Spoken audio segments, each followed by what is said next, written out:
The Art of War by Sun Tzu. All war is based on deception. When able to attack, we must seem unable. When using our forces, we must seem inactive. When we are near, we must make the enemy believe we are far away.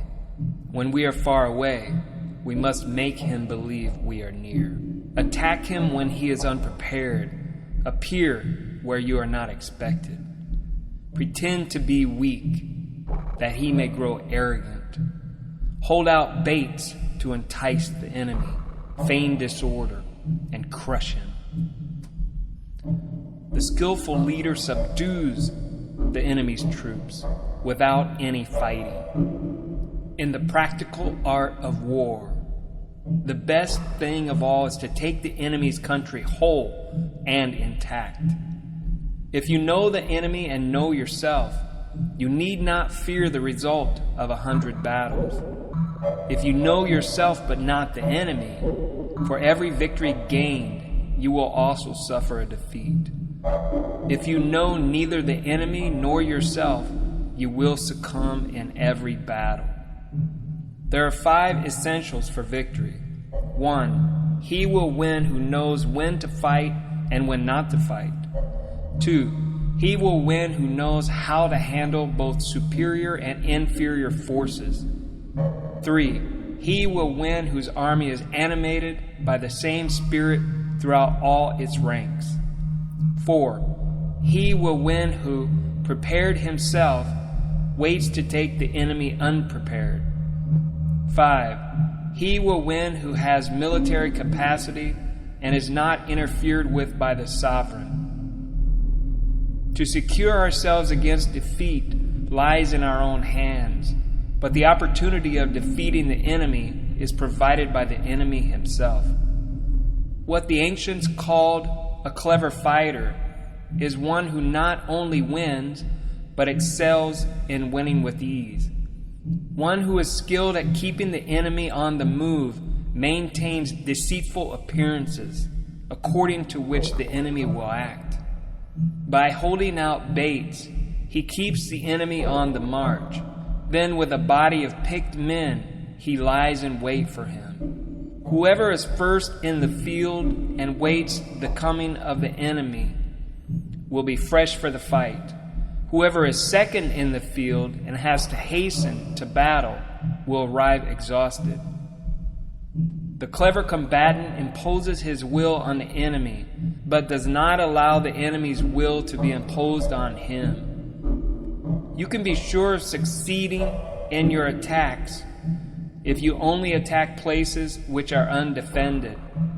You can ensure the safety of your defense if you only hold positions that cannot be attacked.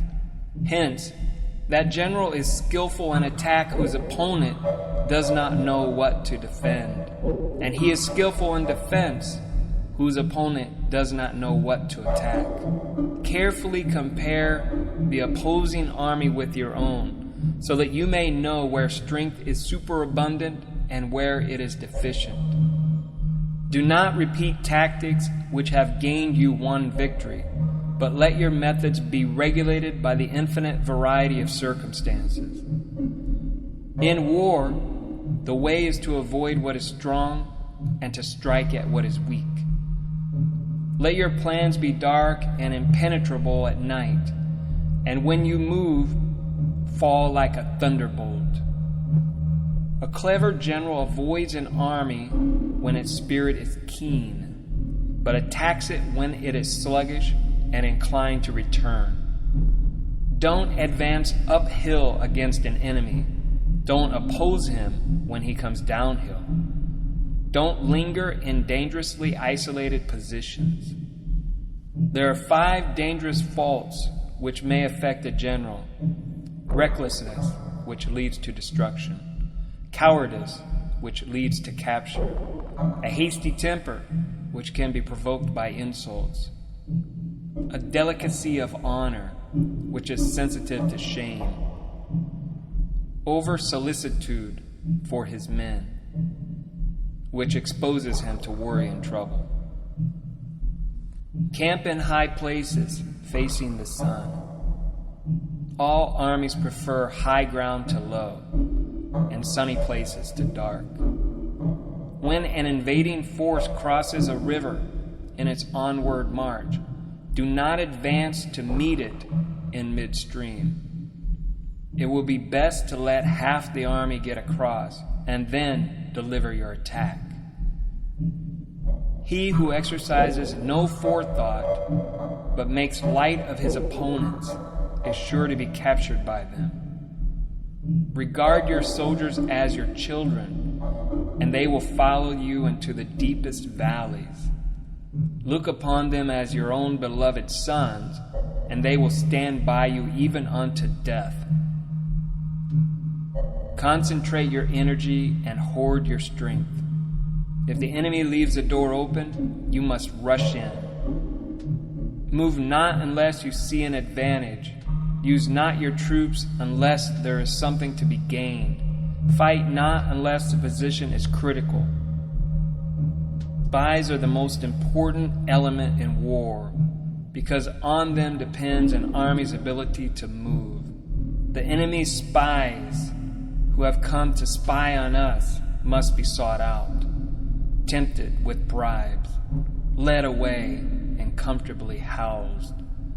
Thus, they will become converted spies and available for our service. The art of war is of vital importance to the state.